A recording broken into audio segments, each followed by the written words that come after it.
Here I... Let's not go overboard. Well, here I am again with a chance for each of our couples to win up to $10,000. And if any of them say the secret word, they'll win an extra $100. Groucho, You know that your head is shaped like a duffel bag? That's very nice shape, you know. I mean... Groucho, You can say something nasty about me if you want to. And the saying isn't difficult. No, it's all right. We're going to cut your salary anyhow.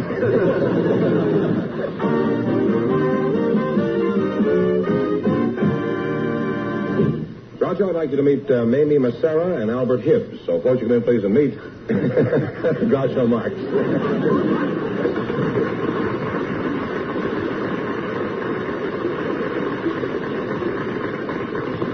Welcome to You Bet Your Knife. Say the secret word and you divide an extra $100. It's a common word, something you always have with you.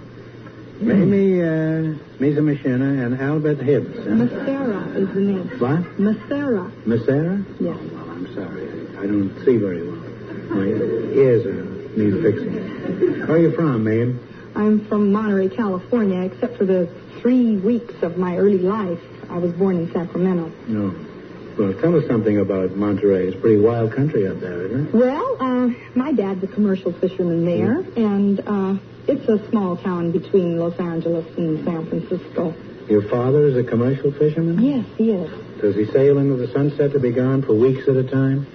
No, he's just gone about 4 hours away from home, about a mile out. You mean he just goes about a mile offshore? That's right. What does he catch? Girls in bikinis? No, he catches fish, rockfish, and other things that get on his line, too. You mean like girls in bikinis? In other words, you say he catches anything that swims by. Mm-hmm. That's right. He's like Zsa Zsa Gabor. Now, your name is Albert Hobbs, huh? Hibbs. Hibbs? Hobbs? What's the difference? Not much difference. Not much difference, just one letter. Yeah. Now, where are you from? Albert? Is that what you call yourself? Al. I'm from Ohio. You don't mind if I call you Albert, huh? No, I don't mind. You can call me Albert if you wish. You can call me Al if you wish, too. Well, I'll alternate. I'll call you Al one time and Albert the next time. All right. And then in between, I'll call you Mr. Hibbs, huh? Hibbs, Hobbs. Hibbs, yes. How about Al Wobbs and Albert Hobbs and so on? I'd like that, okay. too, huh? Okay. I'm from Ohio, anyhow. Akron, Cincinnati, Chillicothe. Ohio. Chillicothe, isn't that half lima beans and half corn? No, it's halfway between Columbus and the Ohio River. Now, why did you come to California? Just to get away from Akron and that rubber smell? No, I came here to go to school, Groucho. I came to go off to college here in California. You go to school? Yes, to Caltech. I went there to study physics, and from there back to Chicago to study math, and then finally returned to Caltech to get a doctor's degree in physics. What did you do when you got out of school? Well, when I finished with the math study in Chicago, I figured out a system for beating roulette wheels. For this, you went to 3 colleges? Where did you go to? Where did you go with this system? Well, a friend of mine and I went to Reno and tried the system out there. Now, how'd it work? It worked pretty well. We found several wheels that had some imperfections in them. We were able to take advantage of these imperfections. And well, isn't that dishonest? No, the wheels are perfectly straight. They just had some imperfections. Well, how did you know they had imperfections? We studied for months. We kept track of which numbers came up on the wheels. And after several months of this, we cleared about $12,000. We used this to buy a yacht and sail for about a year and a half around. Schlemiel, this fellow here. Al, do you think you could beat any wheel in the country with your system? No, it would have a good chance with our wheel tonight. It has certain imperfections. Of course, I'd have to study it for a while. Got any? It's just crooked, that's all. Well, that gives me some possibilities. Yes, it does. How is it crooked? Well, after we play the game, I'll explain it to you. Too late. How long have you been married, Mayme? You're a very attractive girl, you know that? Thank you. I've been married 8.5 years. Really? Mm-hmm. Well, you don't look it. What does he do, your husband? He's a hod carrier. A hod carrier? Mm-hmm. What kind is that? I don't understand. Well, what does he do? Carries around hots? No, he carries a mixture of mortar to the brick masons in order to stick their bricks together. Oh. Well, isn't he mortified when he does this? Oh, I guess he might be. I know he's tired. How'd you meet your husband? Well, I can't say husband. Oh, well, that's all right. Well, I jumped into You his... fell like a ton of bricks all day, huh? No, I jumped in his car by mistake. That's your story. That is my story. That's what happened. You jumped in his car. Now, how can you do that? Do you believe that this is possible? That a woman can jump into a strange car by mistake? Certainly. Well, you got a great chance to win money here.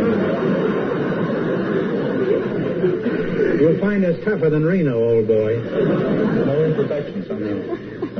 Now, what did this chap say to you when he saw you sitting in his car? Was he in the car already? Yes, he was in the car. And was the car moving? No, it wasn't. It was still. See, Mother called at the school. I was still going to high school. Mother called you at the school? Did she pick you up every day at the school? No, she didn't. But she wanted me at home.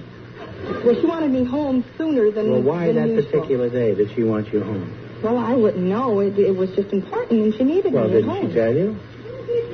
Well, she told me when I got home. But you don't remember what she said, huh? Well, it was important is all I remember, and I had to get home. Well, if it was important, why have you forgotten it? It was a long time ago. I haven't forgotten anything. I know every joke I told when I was 16. Still telling you. And yes, and you hear him right here tonight.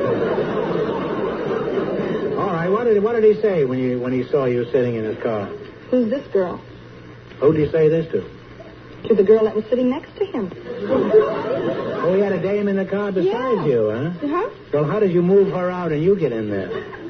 Well, I didn't get right in there next to him. I sat in the back. And he took me home. Well, it must have been quite a shock to him. A pretty girl comes bounding into his car and immediately says, "Take me home." Mm-hmm. What did you say? They don't usually say that until they packed away an expensive dinner. Well, Monterey sounds fairly quiet and peaceful. What do you do for excitement? Well, nothing much. I go down to the beach and take in the sun and caught a shark. You caught a shark? What kind? A pool shark? A loan shark or a card shark? No, a real shark. A real shark? Mm-hmm. A blue Well, shark. how'd you do? Did you have fishing equipment with you? No, I just used my hands. What?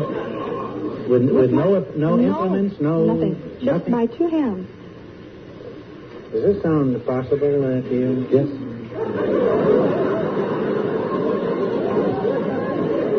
You've been an enemy of mine ever since the show started. You know, I can learn to hate, too. Well, tell us about this shark. Well, it must have been a little baby shark, huh? No, he was quite big. He was What would you 7 say he feet tipped tall. the beams at?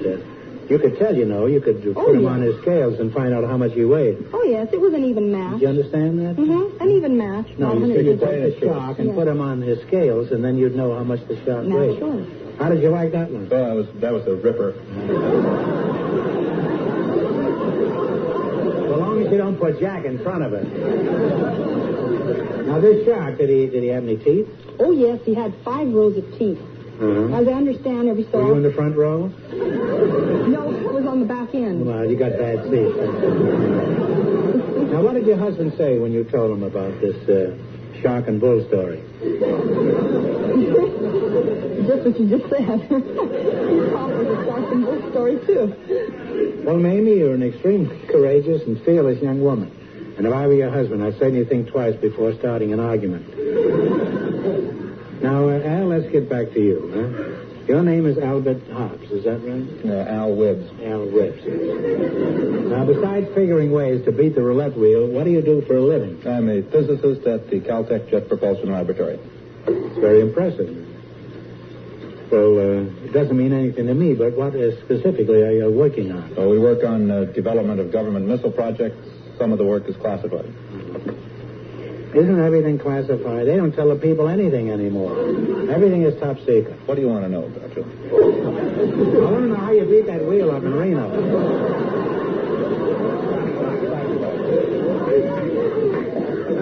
Well, aside from this mysterious job that you have, what other interests do you have? Well, for the last few years, I've been working on writing a book. I've been doing that, too. I hope you find yours less difficult than I do. Well, how difficult you find yours? Well, mine is very difficult because it's all lies. You don't think I dare tell the truth about anything? This is difficult for you? Yes, it is. Oh. What is your book about? How to beat the wheel at Reno? No, it's called Quantum Mechanics and Path Integrals. Oh, well, that ought to be a terrific seller, huh? Is it anything like Lolita? No, I don't think so. Now, what is the plot of this book? Could you reveal that? Well, the plot is a mathematical exposition of quantum mechanics using a path integral approach and probability amplitudes. This also has applications in other fields. Put you down for a copy?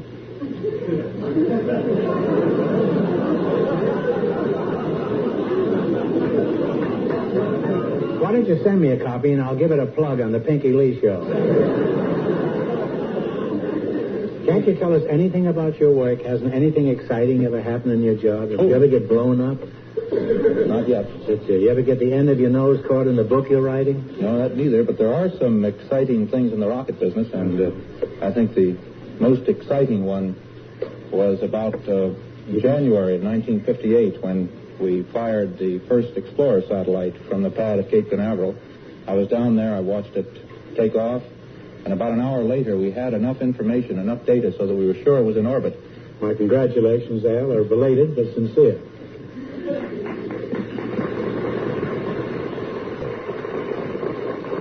Now tell me something. Why is it necessary for us to spend billions of dollars and devote the brains of thousands of scientists just to get a 30-pound moon in space? What's the matter with the moon we've got? I've had lots of success with this current moon over usual. Well, it's a beautiful moon, Groucho. It doesn't have any instruments on it, so we can't really tell what it's made of, whether or not it's green cheese. We can't tell much about the space around it, and we're curious. We want to find out these things.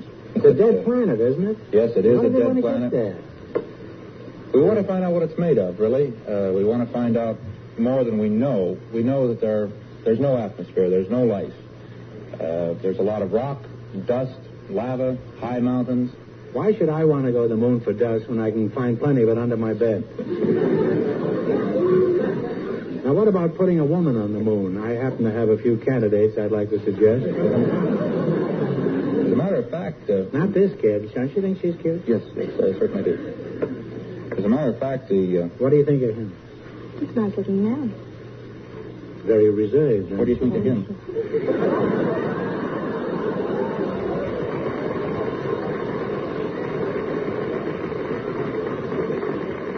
Remember, there are women and children out front. Why should we put a man on the moon? Well, as a matter of fact, the problems in spaceship design make it look like the most likely candidate is a psychotic female midget. Do you know any? I went around with one for 4 years.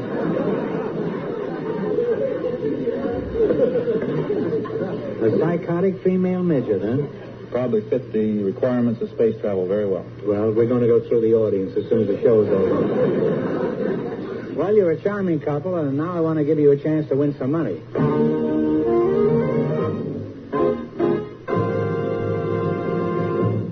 Now, you selected Earth, Sea, and Sky. You crook, you. I'm going to ask you some questions. If you miss 2 in a row, you're out. If you get 4 in a row right, you win $1,000. What is another name for the Aurora Borealis? The Northern Lights. Northern Lights. Isn't that part of a chicken?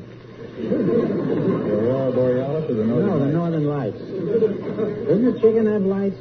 I really have no They idea. tail lights when they go around a corner or something? Our category is Earth, Sea, and Sky. There's nothing to do with chicken. You want to switch it to poultry? You might win a paltry $1,000 that way. All right. What planet is commonly called the evening star? Venus. Absolutely right. You now have 2 right. No comment. Top secret. What is the popular name for the constellation Ursa Major? The Big Dipper. You said it, kid. You now have 3 right. Get the next one right, you'll have $1,000. It's also called the Big Bear. Mm-hmm. That's right. That's when she goes to bed at night and takes her clothes off.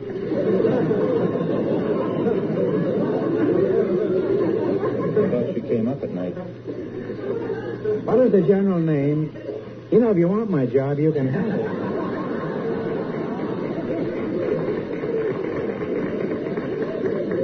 And don't think they don't approve of this switch, What is the general name for the study of oceans, tides, and currents? Oceanography. Give him the money. You now have 4,000.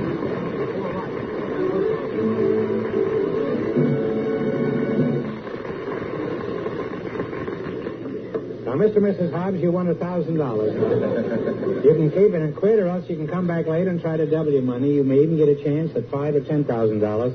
So go there and sit down and think about it. And thanks for being on the show. Thank you, Groucho. You were lovely.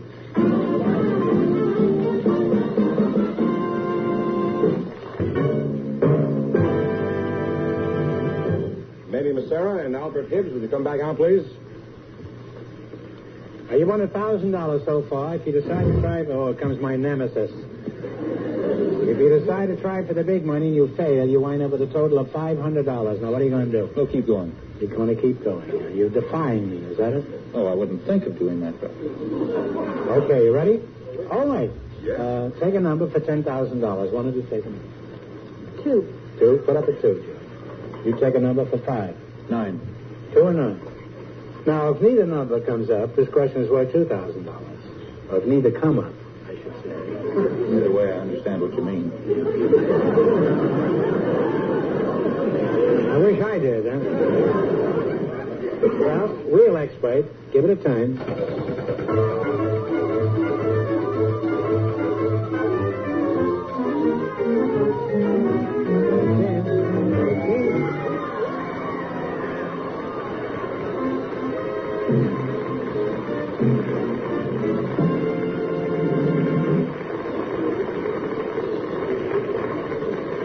This guy's a murderer. You married? Well, that's too bad. After you win this money here tonight, you know, you could take your choice. In a recent visit to the United States, the charming Queen of Greece made a big hit with official Washington. For $5,000, who is this popular and pretty queen?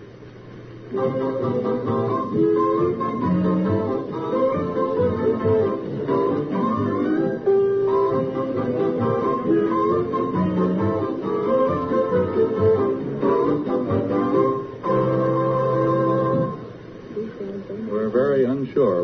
We'll guess Helen. You read it out. Frederica. I'm sorry you missed it. Because you were a lot of fun. But you did wind up at 500. That isn't too bad. Congratulations, and thanks for being with us. Thank you, Groucho.